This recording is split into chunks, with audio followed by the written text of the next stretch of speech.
Olá, meus irmãos, bom dia, saudações em Cristo, feliz sábado a todos, e sejam aí todos bem-vindos. Né? Os irmãos estão nos acompanhando pelo Facebook e também pelo YouTube, sejam todos bem-vindos. Hoje a gente está aqui com o irmão Rogério Buzzi, que é quem vai trazer a mensagem. Eu já, na semana passada, na anterior, eu sempre venho falando, os irmãos que quiserem gravar seus testemunhos, podem ficar à vontade e mandar para mim, que a gente vai estar subindo aí no canal, né? Tem uma playlist já separada, né? Onde está só ali os testemunhos de todos. Tá bom?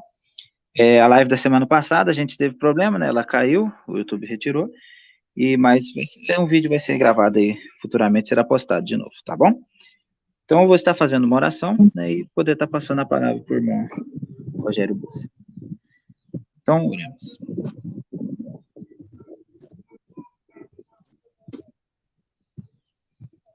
Bom Deus, eterno Pai, queremos, Senhor, nesse momento, agradecer por mais esse sábado que o Senhor concede. Pedimos ao Pai que o Senhor possa nos abençoar, né, com esse culto maravilhoso, e que nenhum problema possa ocorrer na transmissão, que possa ser uma bênção.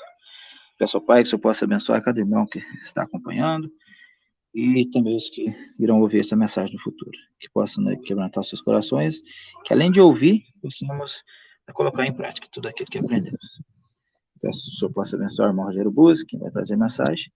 Tudo isso eu te peço, não porque haja mérito em mim, eu por ser merecedor, mas no nome de Jesus eu oro e agradeço. Amém. Amém. Amém. Bom, Rogério, então a palavra é contigo e qualquer coisa eu tô aqui. Amém. Um bom sábado a todos. Que a graça de Jesus, o amor de Deus o Pai, na comunhão do Espírito de Deus seja com todos vocês. O irmão Raí acabou de pedir que os irmãos gravem os seus testemunhos. Eu entendo que muitos irmãos, até pela advertência de Paulo, quando Paulo diz, não convém gloriar-me, mas passarei as revelações do Senhor, a gente tem que ter muito cuidado, porque às vezes, dando um testemunho, pode parecer que a gente está querendo se auto-vangloriar. Mas os testemunhos são necessários, e basta que a gente tenha a todo momento, que no coração, ao dar um testemunho, a honra e a glória sejam todas do Senhor. E de fato são, porque se nós, em algum momento, nos convertemos ao Senhor, o mérito é dele, foi ele quem nos atraiu. A Bíblia diz que nós o amamos porque ele nos amou primeiro. Então, se nós temos algum tipo de amor por Deus e por nosso Senhor Jesus Cristo, é apenas porque eles nos amaram primeiro, porque o Pai entregou seu Filho, e seu Filho se entregou por nós, mas eu gostaria de insistir que os irmãos gravem os seus testemunhos. Nós tivemos uma reunião recentemente em São José do Rio Preto, e teve um momento que a gente se reuniu lá fora, estava um pouquinho frio, mas todos nos sentamos ali. Na verdade, sentamos eu e mais 2 ou 3 pessoas, e aos poucos começaram a vir várias pessoas. Daqui a pouco nós estávamos numa roda imensa. Eu fiquei impressionado com tantos testemunhos que deram. Testemunhos belíssimos, irmãos, realmente belíssimos.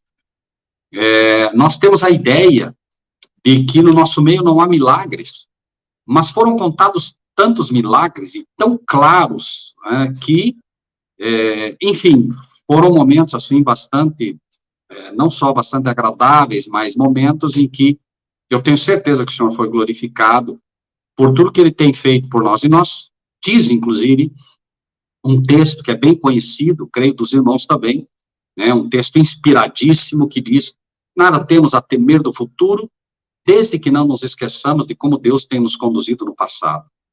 E os testemunhos são uma forma de demonstrar como Deus tem nos conduzido no passado. Particularmente, eu peço permissão aqui para falar, por exemplo, sobre a Neia, sobre o Patrick, que tem, com certeza, testemunhos fantásticos da sua conversão, e muitos outros, o irmão Jerônimo, sei que tem, enfim, todos têm o que contar sobre o que Deus tem feito na sua vida. Gravem seus testemunhos, irmãos, gravem, por favor, gravem. Testemunho curto, apresentem-se, dê o seu nome, apresente-se, de onde você é, e como conheceu a verdade presente. Isso ajuda para que muitas outras pessoas, tenham também o interesse e possam entender a diferença, a poderosa diferença da verdade presente para a verdade comum. Mesmo para a verdade comum. Nem se diz aqui, da diferença da verdade presente quanto ao erro, Então, por favor, aqueles que se sentirem tocados, gravem, né, para a honra e glória do nosso Deus. Eu gostaria de convidar a todos para que abrissem as suas Bíblias no livro de 2 Tessalonicenses, a segunda epístola, né, de Paulo aos Tessalonicenses. Né? E, imediatamente, vou ler, né, do capítulo 1 até, perdão, o versículo 1 até o versículo 17. Diz, capítulo 2, versículo 1, então. Ora, irmãos, rogamo-vos pela vinda do nosso Senhor Jesus Cristo e pela nossa reunião com Ele, que não vos movais facilmente do vosso entendimento, nem vos perturbeis, quer por espírito, quer por palavra, quer por epístola, como de nós, como se o dia de Cristo estivesse já perto. Ninguém de maneira alguma vos engane, porque não será assim, sem que antes venha a apostasia e se manifeste o homem do pecado, o filho da perdição, o qual se opõe e se levanta contra tudo que se chama Deus ou se adora, de sorte que se sentará como Deus no templo de Deus, querendo parecer Deus. Não vos lembrais de que essas coisas vos dizia quando ainda estava convosco? E agora, vós sabeis o que o detém, para que a seu próprio tempo seja manifestado. Porque já o mistério da injustiça opera, somente há um que agora resiste até que do meio seja tirado. E então será revelado o iníquo, a quem o Senhor desfará pelo assopro da sua boca, e aniquilará pelo esplendor da sua vinda. A esse, cuja vinda é segundo a eficácia de Satanás, com todo poder e sinais e prodígios de mentira, e com todo engano da injustiça para os que perecem, porque não receberam o amor da verdade para se salvarem. E por isso, Deus lhes enviará a operação do erro para que creiam a mentira, para que sejam julgados todos os que não creram a verdade, antes tiveram prazer na iniquidade.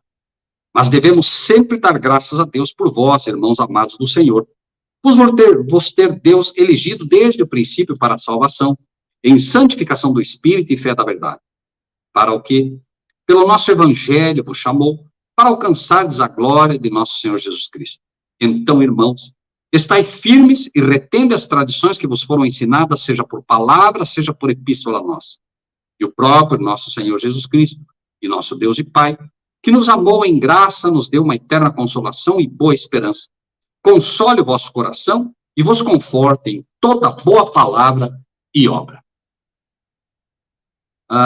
No tempo em que vivemos hoje, principalmente, né, sobre os enganos que têm caído, acima de tudo sobre a igreja, né, a igreja que Deus levantou para a honra e glória de seu nome, nós vamos encontrar no livro de Tessalonicenses, na segunda epístola, nessa epístola especificamente, no capítulo 2, de uma forma toda especial, uma advertência que não pode ser desprezada e que vai extremamente em linha com o livro de João, 1 João e 2 João. Nós vamos ver, por exemplo, como e em que a advertência para que nós não movamos facilmente daquilo que já temos entendido, como isso está ampliado, né, pela epístola de João, 1 João. Né? Leio, capítulo 2, versículo 1. Ora, irmãos, rogo-vos, pela vinda do nosso Senhor Jesus Cristo e pela nossa reunião com Ele, que não vos movais facilmente do vosso entendimento. Então, imediatamente, o apelo é feito para que a gente não se mova facilmente daquilo que nós já entendemos, daquilo que nós já aprendemos, daquilo que já nos foi ensinado. Esse entendimento que é dado, nós vamos ver em vários aspectos. Um deles, por exemplo, né, quando em Mateus, no capítulo 24, veja que ele está falando aqui da vinda do Senhor e a reunião com Ele. E ele diz ali, né, sobre esta vinda, para que a gente não se engane, não se mova facilmente do que você entendeu. Nós temos dois aspectos aqui que vale a pena, pelo menos dois aspectos, além de outros, muitos, que vale a pena considerar. Por exemplo, a Bíblia, ela está toda conectada, e ela está conectada por palavras. Por palavras. Lembre-se que Cristo é o verbo. Então, quando você vê, né, não vos movais do vosso entendimento. Entendimento. Onde mais na Bíblia tem entendimento? Aí, você vai ver, por exemplo, como a ligação é precisa. Senhor, que sinal haverá da tua vinda e do fim do mundo? Está falando da vinda de Cristo. Tessalonicenses está falando da vinda de Cristo. E aí, eles fazem uma pergunta. E Jesus vai colocando alguns sinais. E no versículo 15, especificamente, ele diz: quando virdes, pois, a abominação de que falou o profeta Daniel, que está no lugar santo, quem lê, entenda. Então, veja que você já tem aqui uma base de entendimento, que é Daniel. Quer entender sobre a vinda de Cristo? Tem que estudar o livro de Daniel. O livro de Daniel é o livro que Cristo indicou sobre a vinda dele. E ele diz, entenda. Ah, mas eu não entendo o livro de Daniel. Bom, se Cristo está dizendo que é para você entender, é porque ele vai te fazer entender. Ele vai te ensinar, ele vai te ajudar, você vai entender, desde que você, joelho no chão, e peça a ele, o senhor pediu para que a gente entendesse, eu não sou capaz de entender, me ajuda. E aí você vai precisar, obviamente, do Apocalipse junto, porque o Apocalipse é a revelação de Jesus Cristo. Se é a revelação, é a revelação de algo. O livro do Apocalipse é a revelação, sobretudo, do livro de Daniel. Por isso, a inspiração diz que a gente deve estudar o livro de Daniel e Apocalipse juntos. Bom, agora, não vos movais facilmente. No livro de Lucas, no capítulo 7, a partir do versículo 24, vou ler apenas 24 e 25, diz assim: tendo-se retirado os mensageiros de João, começou a dizer à multidão sobre João, ou acerca de João, dizem algumas versões, que saístes a ver no deserto, uma cana abalada pelo vento. Então ele diz assim, escuta, o que vocês vieram ver aqui no deserto? Vocês vieram ver João, mas vocês imaginaram que ia ver uma cana abalada pelo vento? Vocês imaginaram que ia ver um homem que se inclina, que se move facilmente para lá e para cá, conforme o vento sopra? Isso tem tudo a ver com o tema. Nós temos que ser como João Batista, firmes, como uma cana firmemente plantada na rocha do Senhor, que não se move facilmente, não se move do seu entendimento. É onde o inimigo trabalha. Você entendeu? O que é que você entendeu quando estudou sobre Cristo? Você entendeu que ele é o Filho de Deus? Amém. Não se mova disso, não deixe que te enganem. Ah, não, mas ele não é o Filho, ele apenas assumiu esse papel. Cuidado com os enganadores. Não se mova facilmente do entendimento que você recebeu dos pioneiros. Não se mova do entendimento que você recebeu de Paulo, de João, de Mateus, de Tiago, de Lucas, de Timóteo. Não se mova de João. Não se mova do que você aprendeu com os pioneiros. Aquilo que nós hoje chamamos de fundamentos da fé, princípios fundamentais. Não se mova disso. Por quê? Porque os enganadores estão aí. E os enganadores seriam quem? Jesus, quando foi perguntado, Senhor, que feridas são essas nas tuas mãos? São feridas com que fui ferido na casa de amigos meus. São os amigos. Ou aqueles que foram nossos amigos anteriormente, aqueles que, infelizmente, finalmente, nos expulsaram da sinagoga, nos retiraram dela. Aqueles que estiveram no nosso meio, comeram conosco, cearam conosco, aprenderam conosco. Cuidado. Esses são os mais perigosos. Vamos ver se isso é assim. Então, 25, Lucas 7, 25. Mas que saístes a ver? Um homem trajado de vestes delicadas?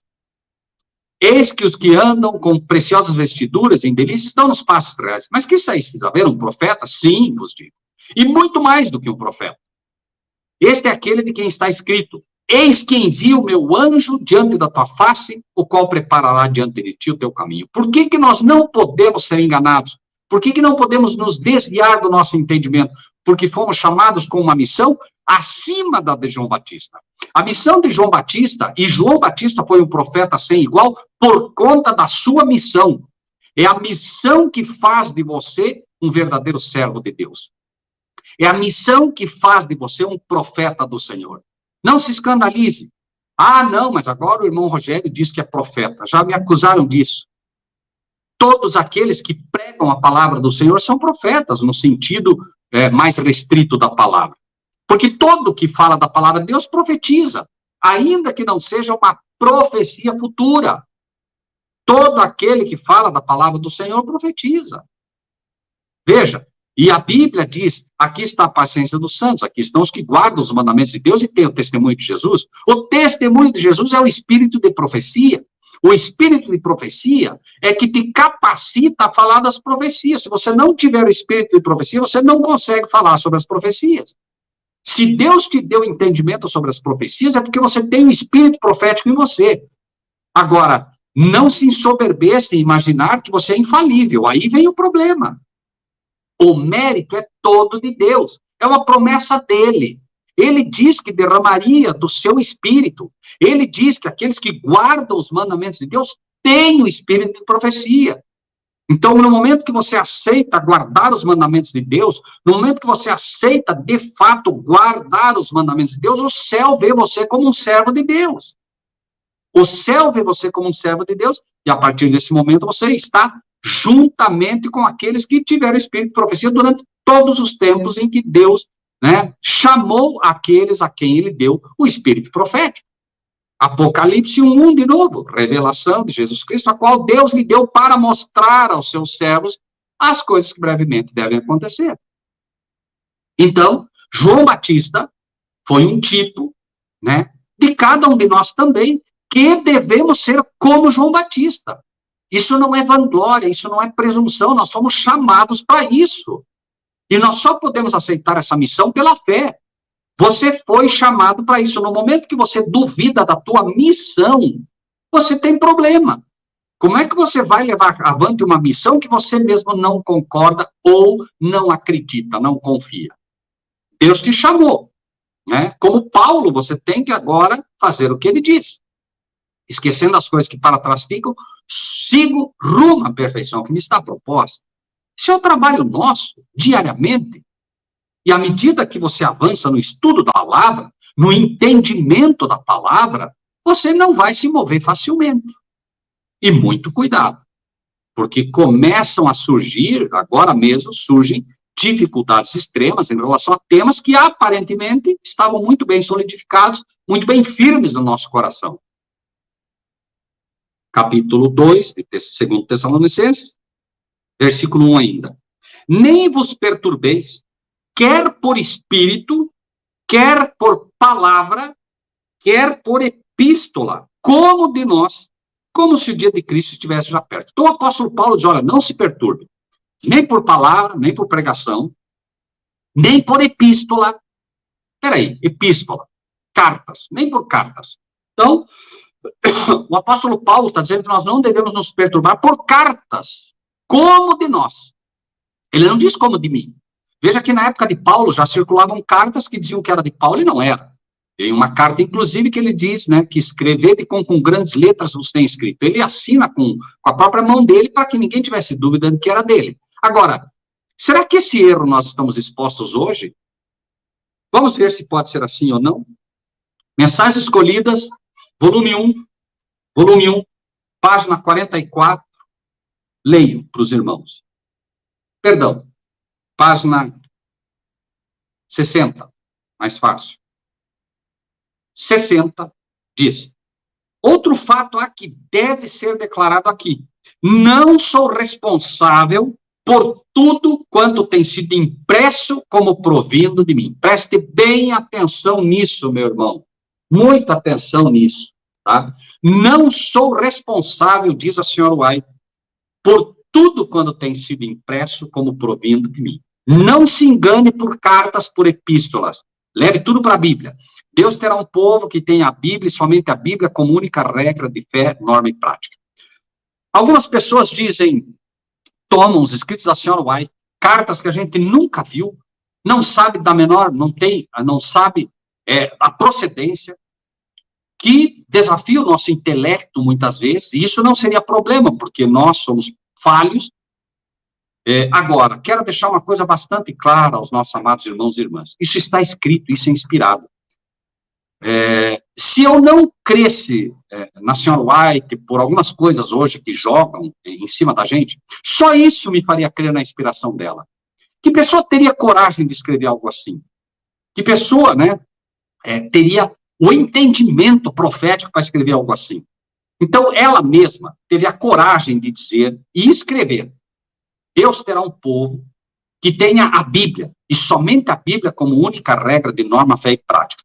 Se ela sabia que era inspirada, e ela foi inspirada por Deus, qualquer pessoa que leia o Desejado de Todas as Nações, duvido que possa negar a inspiração que Deus deu a essa senhora, né? Agora, Para ela ter escrito isso, ela sabia que iriam deturpar os escritos dela. Então, muito cuidado. Paulo, que foi o grande escritor para as igrejas, escreveu todas essas epístolas fantásticas, diz, olha, não se enganem, né? Cuidado com as epístolas como se viessem de nós. E ela, também inspirada por Deus, diz, cuidado. Então, hoje nós vemos muita gente que pegam, irmãos, vários textos da Senhora White, vários, um atrás do outro. Pega um, pega outro. Um do Spalding Maga, outro do Life Skits, outro do não sei o que, outro daqui, dali. Uma salada de fruta. E quero alertar também para isso com os irmãos. Vejam que interessante, está na página 61 desse mesmo livro, tá? Diz assim, esse homem tomou artigos saídos da minha pena. Então, número 1 é o perigo de material que vai aparecer que não é dela, dizendo que é dela. Número 2, esse homem tomou o artigo saído de minha pena, transformou-os e desfigurou-os inteiramente, pegando uma sentença aqui e ali, sem dar a conexão, e então, depois de inserir suas próprias ideias, ele pôs meu nome como se elas viessem diretamente de mim. Ou seja, a segunda questão é várias compilações dela, onde você pega um assunto que ela está falando de uma coisa, junta com um assunto que ela está falando de outra, e faz uma salada de fruta, tirando a conexão devida, e ensina o que quer. Como se fosse vindo diretamente dela. Um livro perigosíssimo, irmãos. Evangelismo. O livro Evangelismo é uma compilação feita por Leroy Fromm. Leroy Fromm é o pai do trinitarianismo dentro da Igreja Adventista. Então, não estranhe se os líderes adventistas, quando querem te convencer do trinitarianismo, abrem o livro Evangelismo. Nem vamos falar aqui do Nisto Cremos, que nunca deveria ter sido impresso pela igreja. Nunca. O livro é um desastre completo. E nós temos que ter a coragem de falar a verdade. Bíblia, meus irmãos, Bíblia. Os escritos da Senhora White, leia o Desejado, dentro do contexto. Leia o primeiro capítulo do Desejado, Emmanuel, Deus conosco. Leia com oração, joelho no chão, e vamos ver se você vai ou não entender quem é Deus, se é ou não é o único Deus, o Pai, quem é o Senhor Jesus Cristo, e se você vai ou não entender a natureza de Cristo. Ali, você vai entender a missão de Cristo, e vai entender como maravilhosamente a Senhora White explica a missão de Cristo nessa terra. Salvar o ser humano e revelar o caráter do Pai. E aí você vai entender a divindade. O caráter do Pai em Cristo Jesus. O caráter do Pai manifesto ao mundo de pecado. O caráter do Pai manifesto aos mundos não caídos de uma forma toda especial. O caráter do Pai manifesto, inclusive, aos anjos que não caíram, mas que ficaram com alguma dúvida no coração em relação ao caráter, à glória e ao amor do Pai. Leia, apenas leia, dentro do contexto. E cuidado com as pessoas que ensinam hoje temas que pegam vários textos dos escritos da Senhora White desconectos. Fique com 3 textos, não mais que isso. A Bíblia te assegura, 2 testemunhas são suficientes. Pegue 3 para garantir, 1 a mais. E leia dentro do contexto. Puxou um texto, Spalding Maga, onde é que está esse texto? Tá lá. Vamos ler o contexto. Não, peraí, não, vamos ler o contexto desse material primeiro. Primeiro esse. Tem 80 textos aqui para ler. Não quero saber de 80 textos. Eu quero texto dentro do contexto. Que aí você não erra. Porque senão vai haver uma confusão muito grande. Outro livro que é perigoso. A Igreja Remanescente. É um compiladozinho onde se mistura quando ela fala Igreja Adventista do Sétimo Dia e quando ela fala Igreja Nominal e quando ela fala o Remanescente. Mistura-se tudo. E aí você não consegue entender com clareza o que está sendo dito. Perigosas. Compilações perigosas. Nós temos a grande controvérsia. Leia o livro inteiro. Nós temos o Desejado, Atos dos Apóstolos, Patriarcas e Profetas, Profetas e Reis. Esses 5 livros, revisados por ela. Leia todo, dentro do contexto, você não erra. Não há perigo de você errar. Então, diz o texto, não vos movais facilmente do vosso entendimento, nem vos perturbeis. quer por espírito, quer por palavra, quer por epístola, como de nós, como se o dia de Cristo já estivesse perto. Eu acredito que os irmãos já ouviram falar que, eu já ouvi isso, está no livro de 1 Tessalonicenses, né? 1 Tessalonicenses 4, 17. Pessoas já ouvi pastores me dizer o seguinte: não, Paulo acreditava que estaria vivo ainda para a vinda de Cristo. Como é que Paulo acreditava que estaria vivo para a vinda de Cristo, se ele diz aqui, né, não vos enganeis, nem por epístola, como de nós, como se o dia de Cristo estivesse perto. Ele está escrevendo o livro de Tessalonicenses, está dizendo, ó, não se engane, o dia não está perto. Como é que então ele acreditava que ele estaria vivo, se ele próprio disse que não estaria perto? Usa-se, e aí vem sempre o texto fora do contexto. Vejam, por quê? 1 Tessalonicenses 4, 17, diz assim, Paulo, depois nós, os que ficarmos vivos, seremos arrebatados juntamente com eles nas nuvens, a encontrar o Senhor nos ares, e assim estaremos sempre com o Senhor. Pegam esse texto fora do contexto devido e dizem, ó, tá vendo? Paulo acreditava que estaria vivo. Paulo está avançando no tempo, está mostrando a vinda do Senhor. Quando acontecer a vinda do Senhor, né, toca a trombeta, a última trombeta, os mortos em Cristo ressuscitam primeiro, depois nós os vivos. Ele está contando o que vai acontecer. Ele está fazendo uso do espírito profético que Deus lhe concedeu. Ele está contando sobre uma profecia futura, sobre a vinda do Senhor. E contando sobre a vinda do Senhor, ele está colocando algumas coisas que iriam acontecer, como depois nós, os que ficarmos vivos, seremos arrebatados. Ele não está dizendo que ele estaria vivo. Ele usa um exemplo. Depois nós, os que, como nós estivermos vivos, como eu estou vivo agora, depois nós, os que estivermos, não eu que esteja lá vivo, não, os que estivermos vivos, né, seremos arrebatados. Ele está avançando no tempo e coloca um exemplo, como nós colocamos, né? Eu acredito que estarei lá, né? Eu acredito, Rogério, que estaremos todos lá no dia do Senhor.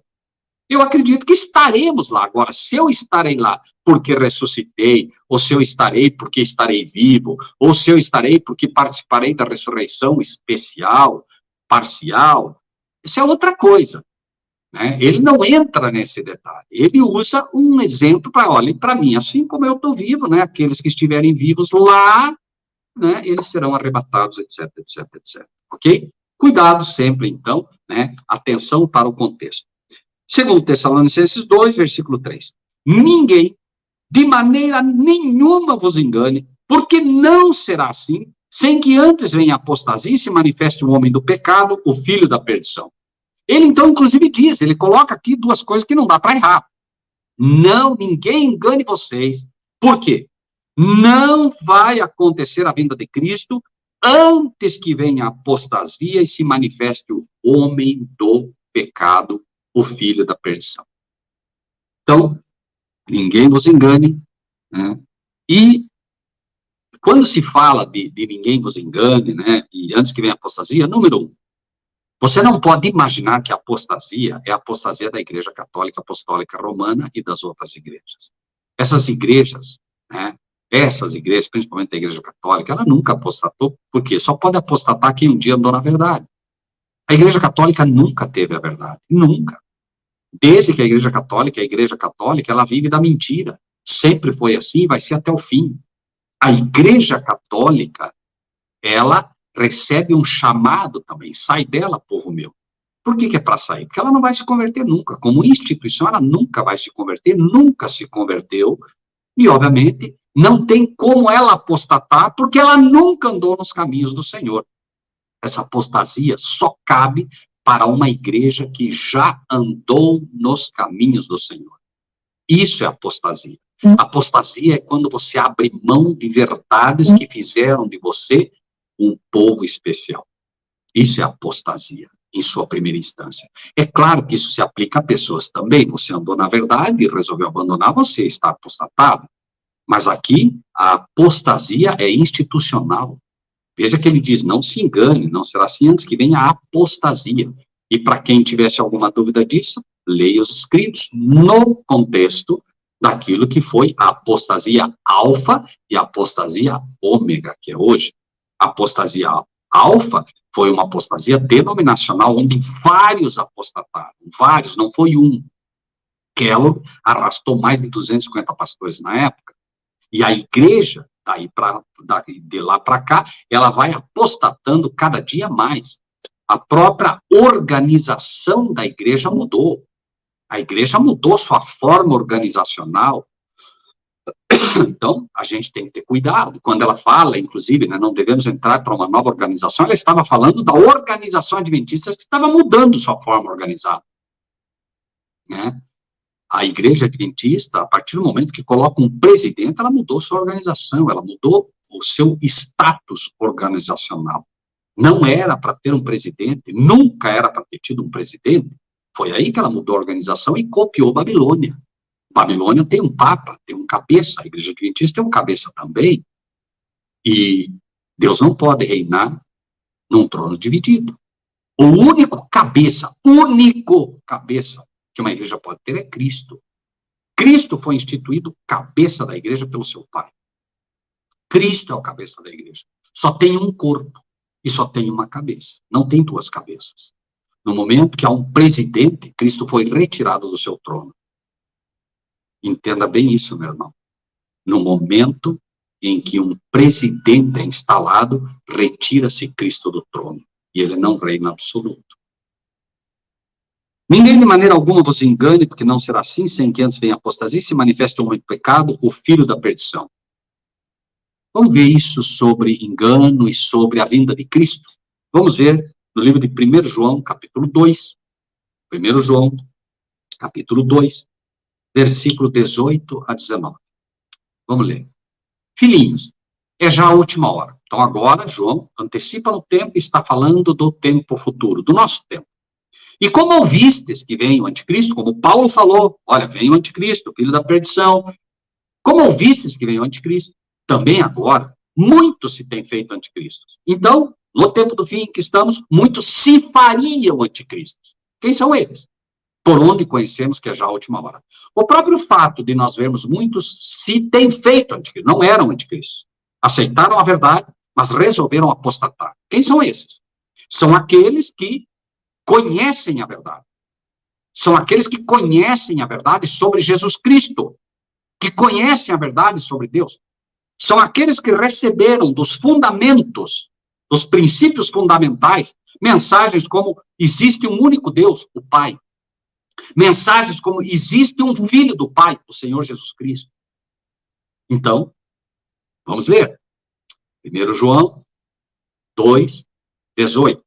Filhinhos, é já a última hora, e como ouvistes que vem o anticristo, também agora muitos se têm feito anticristo, por onde conhecemos que é já a última hora. Saíram de nós, mas não eram de nós. Porque se fossem de nós, ficariam conosco. Mas isto é para que se manifestasse que não são todos de nós. Vós tendes a unção do santo e sabeis todas essas coisas. Não vos escrevi porque não soubestes a verdade, mas porque a sabeis e porque nenhuma mentira vem da verdade. Então, essa pregação não é para ensinar a verdade para vocês. É exatamente para fortalecer a verdade em vocês, porque vocês já sabem a verdade. Que verdade? E a vida eterna é esta, que te conheçam a ti só, por único Deus verdadeiro, a Jesus Cristo a quem enviaste. Essa é a verdade. Que verdade mais é essa? Quem é o mentiroso? Veja que ele vai entrar no ponto nevrálgico, no ponto que você não pode ser enganado. Quem é o mentiroso, senão aquele que nega que Jesus é o Cristo? É o anticristo. Esse mesmo que nega o Pai e o Filho. Quem é o anticristo, então? É o que nega o Pai e o Filho. O diabo nega o Pai e o Filho. A Trindade nega o Pai e o Filho. O papado nega o Pai e o Filho. E todos hoje que defendem a Trindade negam o Pai e o Filho. E todos que negam que Cristo de fato é o Filho de Deus estão agindo como anticristos. São anticristos. Saíram de nós. Criam na divindade e passaram a crer na Trindade. Saíram de nós para esse tipo de pecado. Anticristos. Se fizeram anticristos porque receberam a doutrina do anticristo. Receberam a doutrina do filho da perdição. Receberam a principal doutrina do filho da perdição, do anticristo, do Papa. Receberam dele. E aceitaram mesmo assim. Quem é o mentiroso, senão aquele que nega que Jesus é o Cristo, é o anticristo, esse mesmo que nega o Pai e o Filho. Cristo filho de Deus. Jesus, filho do homem. Quando se fala de Cristo, aquele que nega que Jesus, o filho do homem, é o filho de Deus. Aquele que nega que Jesus é literalmente o filho de Deus. Terrível. 23. Qualquer que nega o filho, aqui não diz qualquer que nega Jesus, não diz qualquer que nega Cristo, qualquer que nega o filho, qualquer que nega a filiação literal de Jesus Cristo, também não tem o Pai. Mas aquele que confessa o filho, tem também o Pai. Qual foi o pecado dos judeus? Negar a filiação de Jesus Cristo. Negar que ele era o filho de Deus. Qual é o pecado do judeu moderno? Qual é o pecado do adventismo moderno? Qual é o pecado dos adventistas modernos? Negar que Jesus é o filho de Deus. Negar que Jesus, de fato, é o filho de Deus. E aí surgem essas frases inteligentes, mirabolantes, que são uma agressão ao evangelho com aparência de sabedoria. Não, Jesus não é o filho ontológico de Deus. Ele apenas assumiu este papel. Revestem isso de uma solenidade, de uma aparente sabedoria, como se somente os teólogos pudessem entender. E aí, dizendo-se sábios, fizeram-se loucos. Bem-aventurado és tu, porque isso não te revelou a carne, nem o sangue, mas o Espírito de Deus. A palavra de Deus não é revelada em escolas de teologia. A palavra de Deus é revelada pelo Espírito de Deus, pela sua própria palavra, que permanece absoluta e inconteste. Ninguém erra se aprende com a palavra. Eu não acredito que nós encontraríamos uma única pessoa no mundo que, lendo a Bíblia sozinha, ela e Deus, ela e os anjos de Deus, pedindo sabedoria, eu não acredito que essa pessoa um dia chegaria para alguém e diria que existe uma trindade. Jamais. Ele confessaria aquilo que a Bíblia ensina. Um só Deus, o Pai, e um só Senhor Jesus Cristo. 24. 1 João 2, 24. Qualquer que nega o Filho, também não tem o Pai. Mas aquele que confessa o Filho, tem também o Pai. Portanto, o que desde o princípio ouvistes, permanece em vós. Simples, direto. Se em vós permanecer o que desde o princípio ouvistes, também permanecereis no Filho e no Pai. E esta é a promessa que ele nos fez. A vida eterna. Vida eterna, vida eterna, vida eterna. A vida eterna é essa. Que te conheço antes. Nunca é demais lembrar. Veja como tudo está conectado. E aí, o 26, ele encerra esse aspecto. Estas coisas vos escrevi acerca dos que vos enganam. Então, essas coisas João escreveu sobre os que tentam nos enganar. Sobre aqueles que vos enganam. Então, ele está chamando de anticristo quem? Aqueles que tentam te enganar. E quem são os que tentam te enganar? Os que negam que Jesus é o Filho literal de Deus. Os que negam que o Pai é o único Deus. Os que negam que o Pai tem um Filho, que é o Senhor Jesus Cristo. E João vai ampliar esse entendimento mais à frente, dizendo aqueles que negam também que o Filho de Deus veio em carne.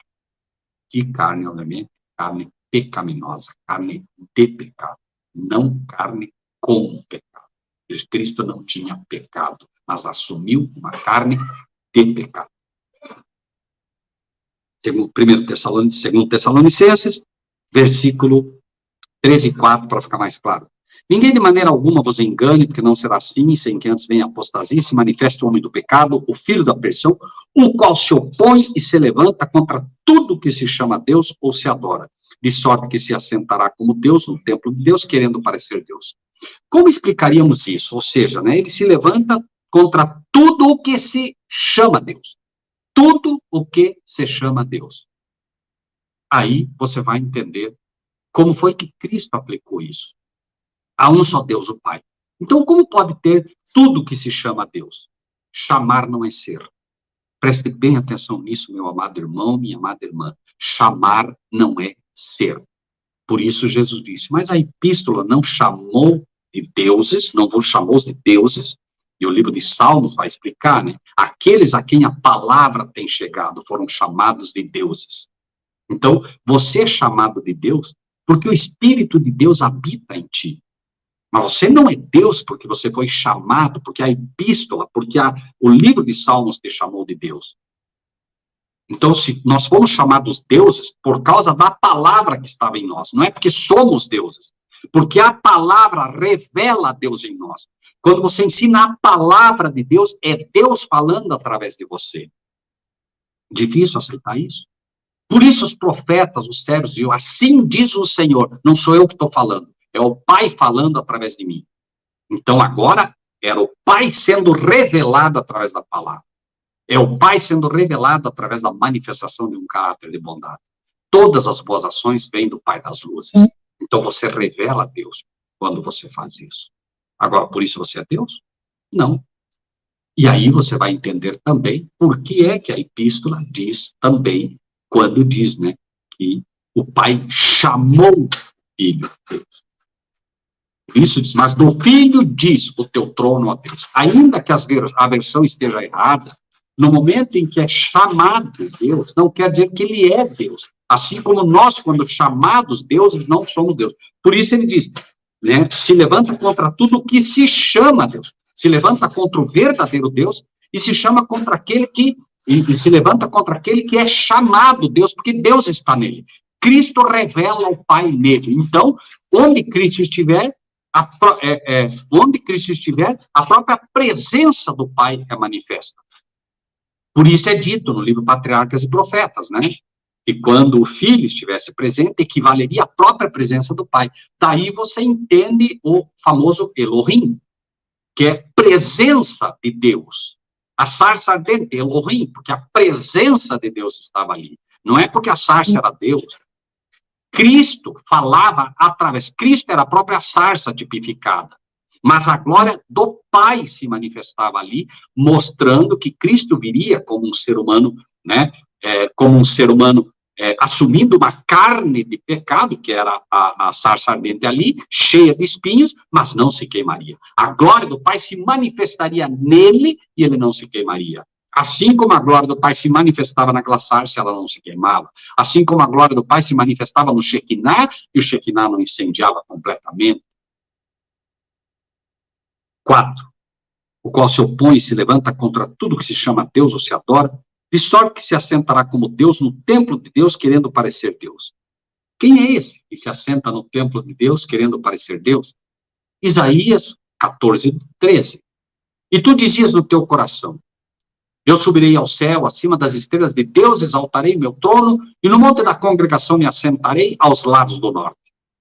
Subirei sobre as alturas das nuvens e serei semelhante ao Altíssimo. O diabo, em primeiro lugar. Mas o diabo se manifesta no anticristo, no filho da perdição. Então, essa mesma mensagem, lembre-se, Deus, o Pai, por isso que é preciso entender é preciso entender essa hierarquia para a gente não errar. Cristo manifesta o Pai. A besta manifesta o dragão. O Papa manifesta o diabo. Cristo manifesta o Pai. Então, essa é a luta épica final. Da mesma maneira que aqui o diabo diz, eu me assentarei no trono, ele vai sentar o seu filho no trono, porque Deus sentou o seu filho no trono. Assentam-se no trono o pai e o filho, e mais ninguém. E o diabo vai se assentar no trono com a besta. O anticristo, o espírito do anticristo, que é o espírito do diabo, atua no anticristo. Por isso é dito no livro de Apocalipse também, Apocalipse 13, 14 e 5, né? Diz, adoraram o dragão que deu a besta ao seu poder, e adoraram a besta dizendo, quem é semelhante à besta, quem poderá batalhar contra ela? E foi-lhe dada uma boca para proferir grandes coisas e blasfêmias, e deu-se-lhe poder por 42 meses. Então, adoraram o dragão que deu à besta o seu poder. Adoraram o diabo que deu o seu poder ao Papa. E é esse o anticristo que vai finalmente se manifestar. E nós não podemos nos enganar. A COP26 terminou agora. Aqueles que puderem, assistam, por favor, a série COP26. Assistam, está no nosso site. COP26. Ela explica, a série explica toda a encíclica Laudato Si. A encíclica Laudato Si é a encíclica do ano 2015, a última encíclica papal, falando sobre a Terra e o problema ambiental da Terra. Irmãos, leiam a encíclica e tirem suas conclusões. Ou assistam os vídeos. São, se não me equivoco, 6 ou 7 vídeos explicando sobre a Laudato Si e como a Laudato Si será a carta, o manual para a implantação final da COP. Né? E, enfim, ele está preparando todo o terreno e quando vocês lerem, vocês perceberão, inclusive, como o sistema político e o sistema religioso, o sistema civil, né, o sistema secular, já está intimamente unido. Né, e nós sabemos qual é o resultado dessa união. Versículo 5, 2 Tessalonicenses 2:5. Não vos lembrais de que essas coisas eu vos dizia quando ainda estava convosco, e agora vós sabeis o que o detém, para que o seu próprio tempo seja manifestado. Nós sabemos o que o detém. O que é que detém a manifestação plena do anticristo? O que é que detém? O Espírito de Cristo. Cristo, o próprio Cristo, está atuando no santuário, no Santíssimo, fazendo expiação pelos pecados do seu povo. Quando ele terminar, ele tira sua roupa de sumo sacerdote, enverga suas vestes de rei e vem buscar o seu povo. Quando isso acontecer, quando ele sai do santuário, quando ele sai do Santíssimo, ele coloca os pecados sobre Satanás e agora ele se manifesta. Então, quem é que detém o anticristo? É Cristo pelo seu Espírito. E isso ensina também uma lição simples para nós. O Espírito Santo é uma pessoa? Sim, ele é uma pessoa. Ele é o próprio Cristo, desprovido da sua personalidade e dela independente, da sua humanidade, perdão, e dela independente. Quando Cristo sai do santuário, o Espírito é retirado da terra. Por quê? Porque o Espírito pertence a Cristo. Quando Cristo cessa de interceder no santuário, o Espírito não age mais. Porque Cristo deixou de agir agora no coração. Quem foi selado para ele e para seu Pai foi selado. E quem não foi selado, infelizmente, né, agora é dito. Está feito. Permaneça o injusto na injustiça e o justo na justiça. Lemos apenas Apocalipse 16. E o 7º anjo derramou a sua taça no ar e saiu grande voz do templo do céu, do trono, dizendo, está feito. E houve vozes, trovões, relâmpagos, e houve um grande terremoto, como nunca houve desde que há homem sobre a terra, tal foi esse tão grande terremoto. Aqui marca esse terremoto, assim como 1855, o terremoto de Lisboa, marcou o início das trombetas, esse terremoto marca o novo início das trombetas. Elas iniciam novamente, só que agora numa sucessão muito mais rápida do que foi no passado. O que eram anos passam a ser dias ou meses. Deus o sabe. Creio eu, particularmente, que dias. Porém, Deus o sabe. Enfim. Né? 6. E agora, vós sabeis o que o detém, para que o seu próprio tempo seja manifesto.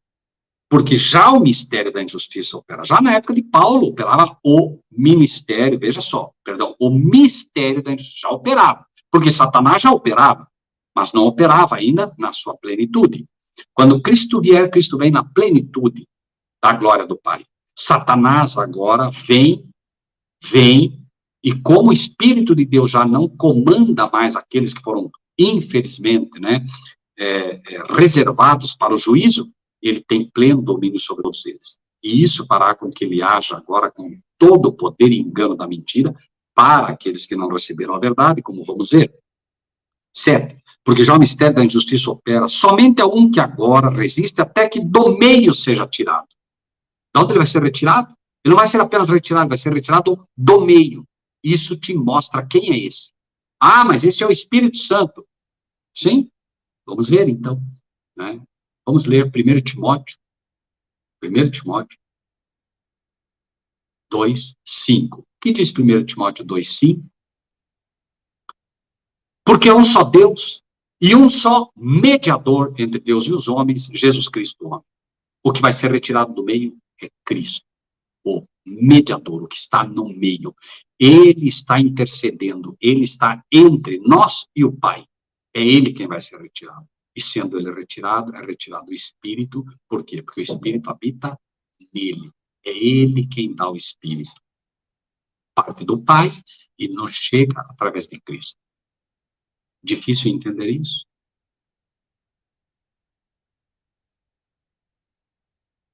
Versículo 6, 8. E então será revelado o inimigo. Agora o inimigo se revela. Sempre escondido, agora ele se revela plenamente através do anticristo. O diabo se revela agora no anticristo, se revela agora no papado. Por isso que Apocalipse 13 vai falar que ele vem, né, como semelhante ao leopardo, com pé de urso, com boca de leão, né, como dragão, etc, etc, etc. Por quê? Porque agora ele junta todo o mal impetrado pelo diabo em todas as eras, e ele traz tudo isso com ele. Né?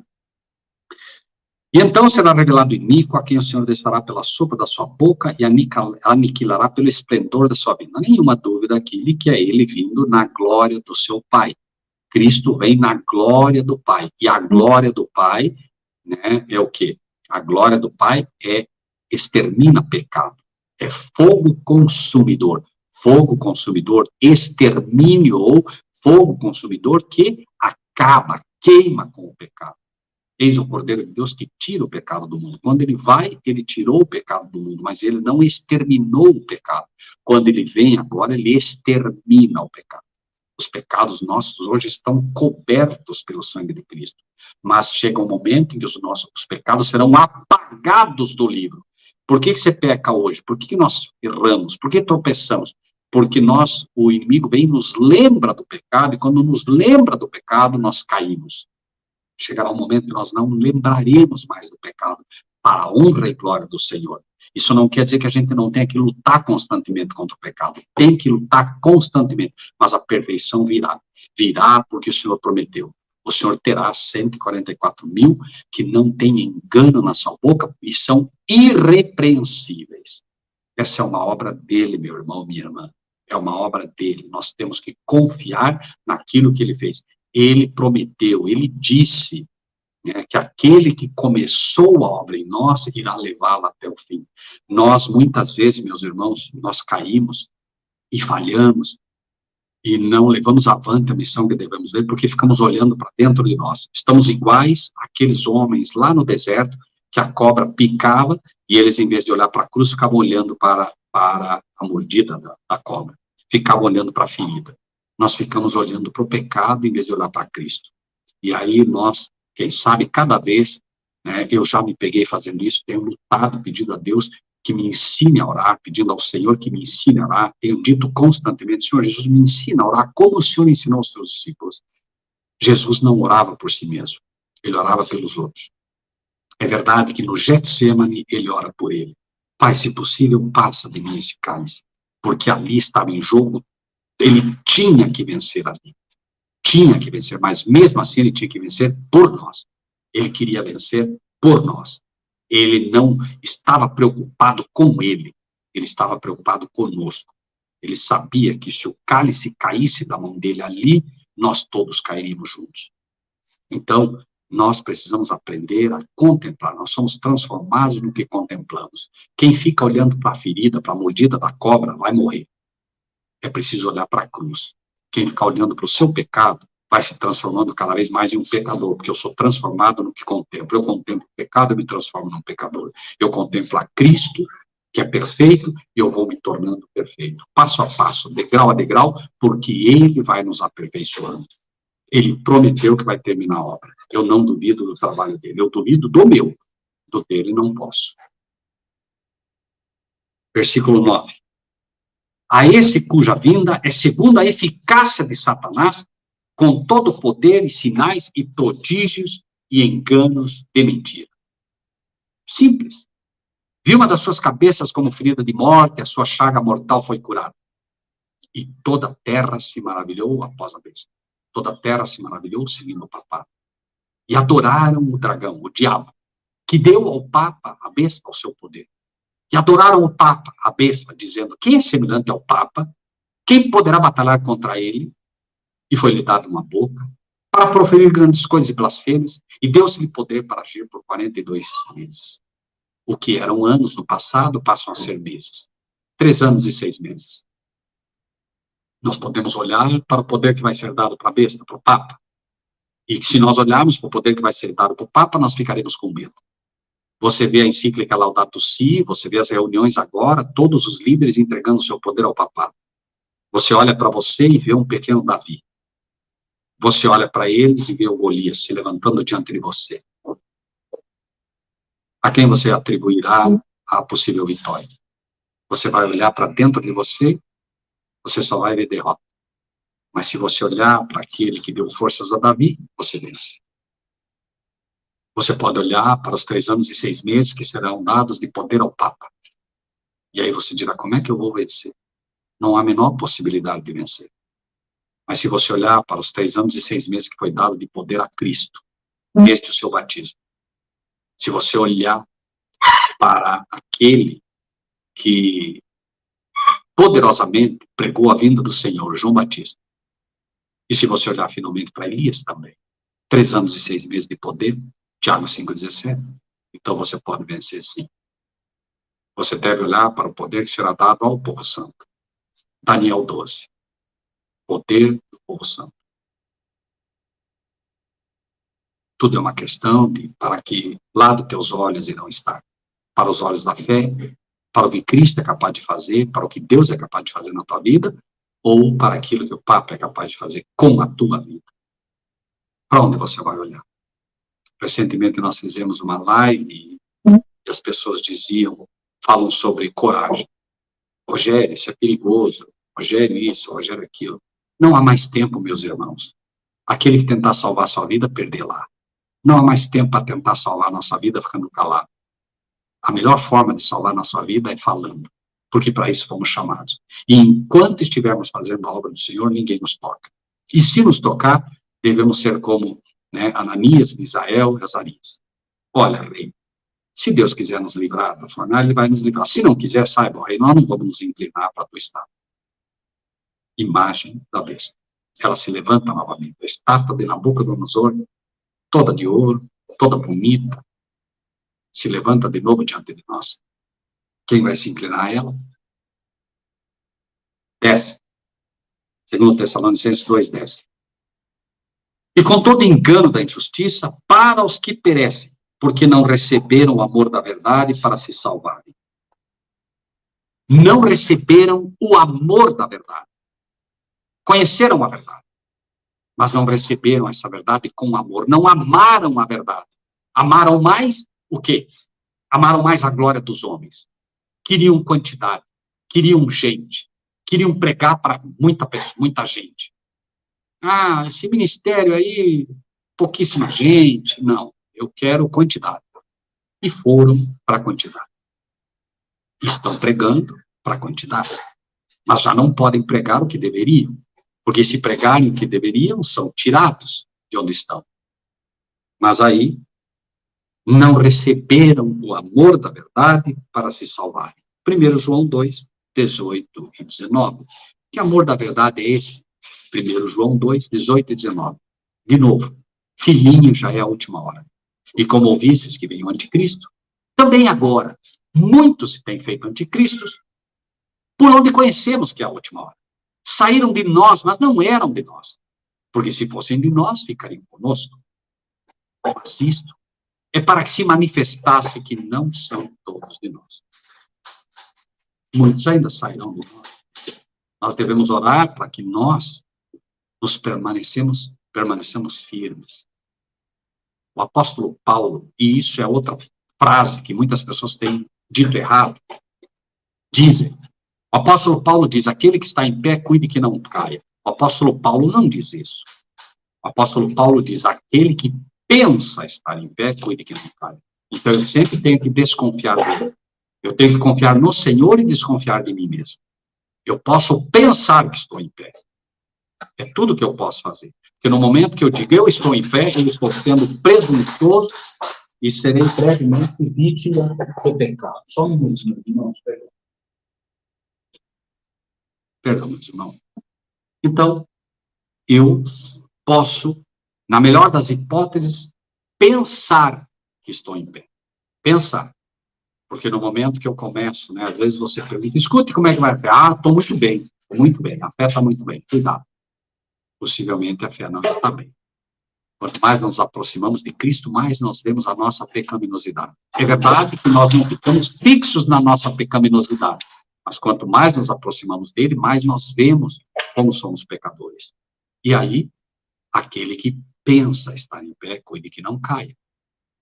Nós estamos vendo, por exemplo, estrelas adventistas caindo. Eu não quero nem saber por quê. Porque se eu penso estar em pé, eu tenho que cuidar para não cair também. Então, no momento que eu começo a tirar pedras neles, eu posso cair também. Deus pode permitir que eu caia para que eu entenda a dor daquelas pessoas. Então, eu não fui chamado para apedrejar ninguém. Agora, pregamos a verdade. Apedrejamos o papo? Não, falamos a verdade. Somos chamados para isso. Fala-se contra ideias. Fala-se contra os seus ensinos, não contra a pessoa dele. O Papa é o problema. Não é Bergoglio. Ele foi predestinado para a salvação, como todo ser humano é predestinado à salvação. Por que é predestinado à salvação? Porque Cristo morreu por todos. Cristo morreu por todos. Então, todos estão predestinados à salvação. Não se salva quem não amou a verdade. Não se salva quem não quis a verdade. Não se salva quem não aceitou a verdade. Mas estava predestinado. Há um cheque em branco assinado no banco para ele. Um cheque assinado por Deus. Ele só precisa aceitar. Esse cheque está lá. Se ele não for descontar, não é dele. Ele não vai retirar, mas o cheque está lá, à disposição dele. Esse é o penhor do Espírito Santo. Está lá. Está à disposição de todos. 11. Por isso, por não amarem a verdade, Deus lhes enviará a operação do erro para que creiam na mentira. Deus lhes envia agora a operação do erro e eles creem na mentira. Eu não sei como dizer isso, mas vai ser muito difícil que essas pessoas que estiveram no meio de nós voltem. Vai ser muito difícil que as pessoas que estiveram na verdade voltem. Por quê? Porque eles agora creem na mentira. Chega um momento que eles creem na mentira. E veja só se isso é pesado ou não. Mentira. Quem é o mentiroso, senão aquele que nega que Jesus é o Cristo? Como você vai entender isso? Como é que se pode negar que Jesus é o Cristo? O mentiroso é aquele que nega que o Filho do Homem, Jesus, porque nasceu de Maria, é o Cristo, é o Filho de Deus vivo. É o anticristo. Esse mesmo que nega o Pai e o Filho. Então, quem nega a filiação, como dissemos, nega o Pai e nega o Filho também.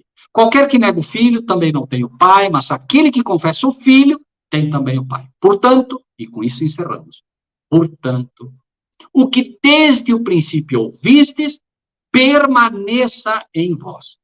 Se em vós permanecer o que desde o princípio ouvistes, também permanecereis no Filho e no Pai. Amém? Deus seja louvado, meus irmãos, pela maravilhosa palavra que Deus nos dá. É dele, não é do homem. Não é de Rogério, não é de Raí, não é de Elias, não é de um ministério. É a sua palavra pura que nos permite entender, aceitar e permanecer no Pai e no Filho. Espero em Deus que você possa entender essa missão. Oro para que Deus escreva no teu coração essa mensagem, para que você não se afaste dela. Que Deus te abençoe.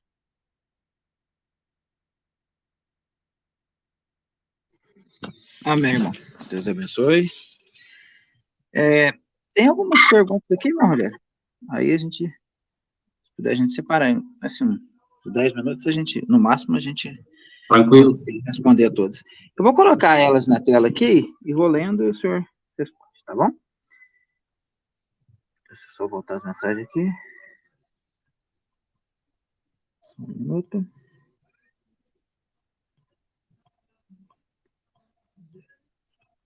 Aqui. Se quiser ler, Raí, pode ler, fique à vontade. Não, é que eu estou passando os comentários aqui e acabei... Aqui, agora eu achei. A primeira é a da irmã Suzana Beatriz, né? Irmão Rogério, posso confiar no livro A Grande Controvérsia? Né, atualmente é o livro que estou lendo junto com a Bíblia.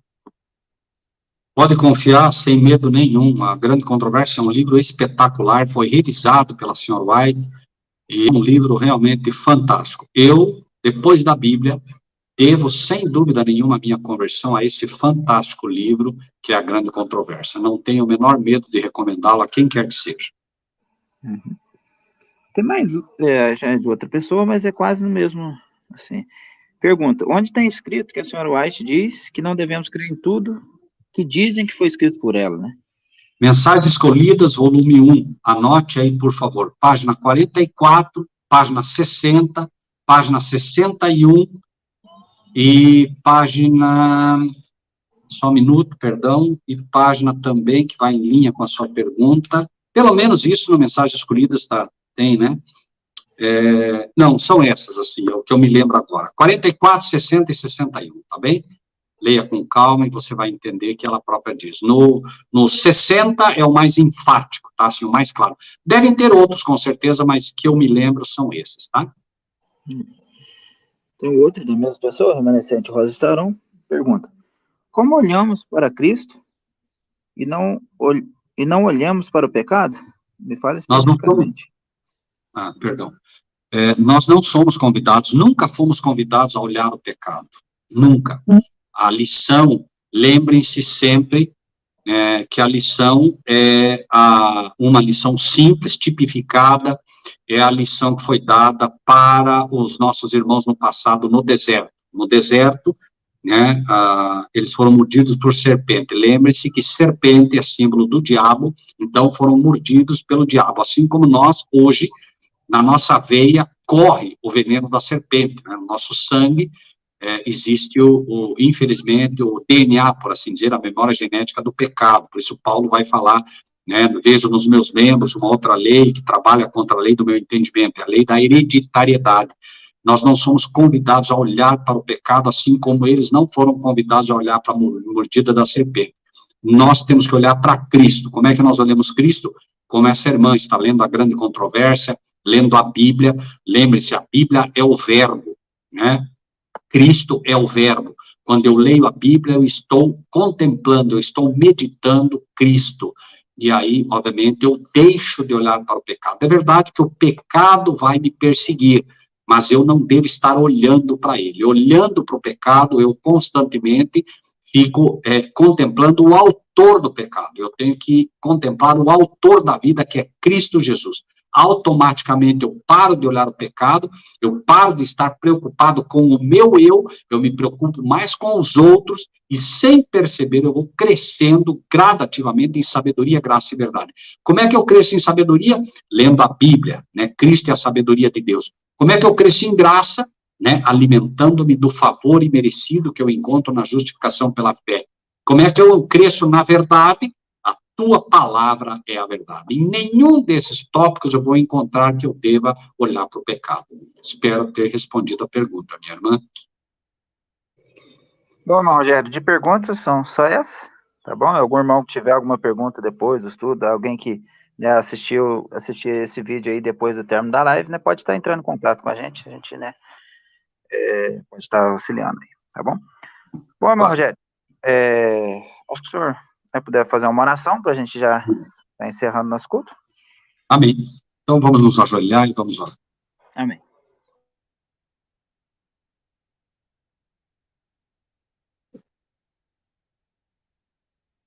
Bondoso Pai Celestial, hoje é o teu santo dia, o dia do sábado, meu Senhor, o dia que o Senhor escolheu para dar as maiores pérolas que esse mundo já recebeu, lá naquela ilha de Patmos, há muito tempo, para João.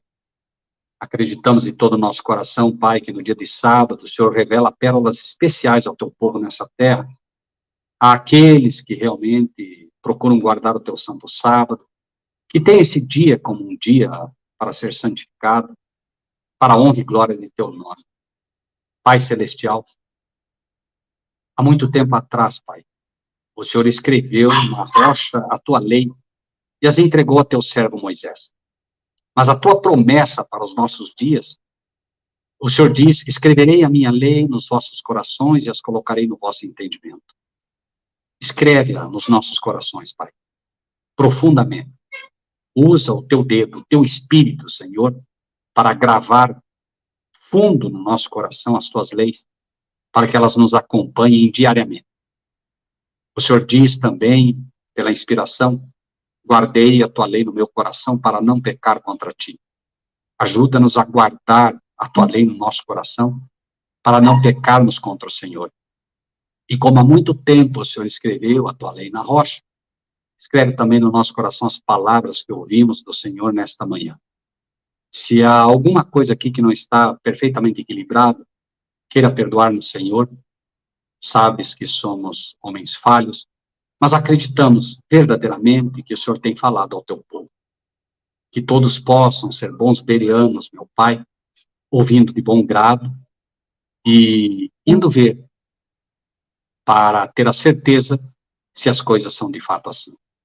Toma-nos em tuas mãos, dá-nos um sábado cheio da tua presença, abençoe cada um dos que ouviram esta mensagem, abençoe cada um dos que a ouvirão um dia, e que elas façam parte da vida deles, Senhor, não como letras, mas como espírito de vida. Te pedimos e te agradecemos por Jesus nosso Salvador. Amém. Amém. Então, que Deus abençoe a todos. E até o... também, né, eu esqueci de falar hoje, né, os irmãos que puderem estar curtindo o vídeo, né, e compartilhando aí, que isso ajuda bastante aí. Além das pessoas poderem estar vendo, né, isso também no engajamento do canal para que alcance mais pessoas. Tá bom? Deus abençoe a todos. Amém. E até o próximo. Irmãos, irmão Raí, me permita também reforçar isso, irmãos, é muito importante Amém. que vocês comentem, que vocês inscrevam amigos no canal. Por favor, é importantíssimo que vocês façam isso. Daqui a pouco nós não poderemos mais falar em redes sociais, meus irmãos. E vocês, se vocês não colocaram, eu queria lhes convidar que, por favor, coloquem, se cada um de vocês colocar 10 amigos, 10 pessoas no canal, vejam quantas pessoas vão ouvir mensagens como essa. E, meus irmãos, se nós não fizermos agora o que devemos fazer, daqui a pouco nós vamos olhar para trás com tristeza, sabendo que poderíamos ter feito e agora é tarde para fazer. E o diabo vai atacá-los por não ter feito o que poderiam ter feito. Irmãos, ajudem-nos a fazer com que essa mensagem alcance cada vez mais pessoas. Inscrevam-se no canal, inscrevam amigos de vocês, familiares, tantos quantos puderem, compartilhem o vídeo, para que, de fato, vocês possam ter no coração a mensagem que lhes foi dada. De graça recebeste, de graça dai.